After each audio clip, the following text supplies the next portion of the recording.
Tennessee and Josh Heupel off of their best class in the Heupel era, landing number 10 class in 2025. Looking to continue that momentum here in 2026. Big weekend out of Knoxville. What do you have for us, Steve, when it comes to what they're doing on the recruiting trail right now? Well, Tennessee continues to recruit at a high level under Josh Heupel and this coaching staff. Top 10 class last year, including securing the signature of prized offensive tackle David Sanders Jr., who entertained Ohio State at the end. They got the chops to go the distance with programs. They got the chops to win blue chip battles from prospects all over the country. And they had two of the nation's best in Knoxville yesterday. Edge rusher Luke Waffle, he's the number one ranked player in New Jersey out of Hun School. They're battling Penn State, Ohio State, North Carolina, Oklahoma, Nebraska, Texas, some of the others that he's having regular communication with. He visited Tennessee yesterday, said it was a great experience. Coach Heupel, Coach Gardner, his D-line staff are just genuine people, great coaches. He said he's lucky to build relationships with them.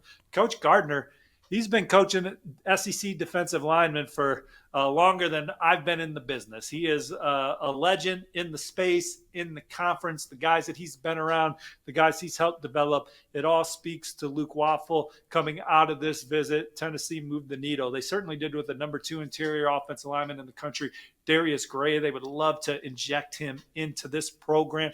Tennessee's really gotten tougher and more physical since Heupel and company have been there. Under Coach Tim Banks, they went from a powder puff Swiss cheese defense to one of the most stout defenses in the country. He's become one of the best assistant coaches in college football. And then on the offensive line with Coach Ellerbe, Coach Heupel, it's always going to be an exciting product. Darius Gray said, what a time at Tennessee today. Loved every part of it. Can't wait to be back real soon. Had an amazing time there. The family atmosphere was the biggest thing that stood out to him and his family. He really enjoyed watching Coach Ellerbe coach that offensive line. The patience he had, the way he was able to help guys work through mistakes, get it ripping and roaring on the next rep. He said the visit was absolutely great. He loved it. Clemson's been on the rise with him. South Carolina's always been one of his favorites. Michigan, LSU, some of the others Tennessee's going to battle there. And then they hosted edge rusher Keyshawn Eliezer from Raleigh, North Carolina, Southeast Raleigh. Tennessee offered in February. Didn't take long for him to get to campus. Said that UT has showed they can develop people for life and the NFL. He's got a frame that'll remind of James Pierce. He compares himself to James Pierce. Loves the way that they've developed James Pierce.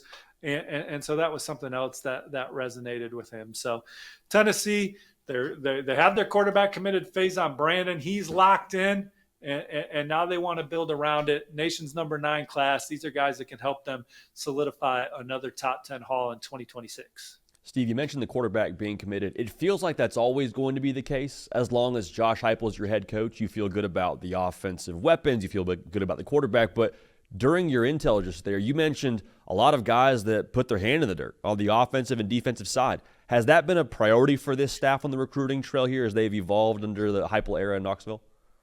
Look, from the moment that they got on campus, they were winning recruiting battles against the teams that they had to beat in the SEC on Saturdays to land guys in their front 7. And I think we've seen the program evolve because of that. You're not going to outsmart Kirby Smart, Nick Saban at the time, and some of these top-notch coaches with just these mining for talent recruiting wins. You need to be able to go toe-to-toe and go into Georgia and go into Florida and win pivotal recruiting battles for key players in the front 7. And we've seen Tennessee do that, and now they're winning games on the field because of it. And they're in some monster battles moving forward. You talk about running back Savion Hyder. He's the number 1 running back in the country. He's got Tennessee on his short list. Rodney Dunham, he's a top 10 defensive end in the land from Charlotte. Tennessee's already had him on campus a bunch. They're going to be in that one to the end. So Tennessee recruiting at a high level, a lot of big names. They're going to be a fun team to follow throughout the rest of the season. Vols fans, Steve's telling you now that the program's continuing to evolve. Make sure you're subscribed here and let us know in the comment section what you want to see out of this 2026 cycle.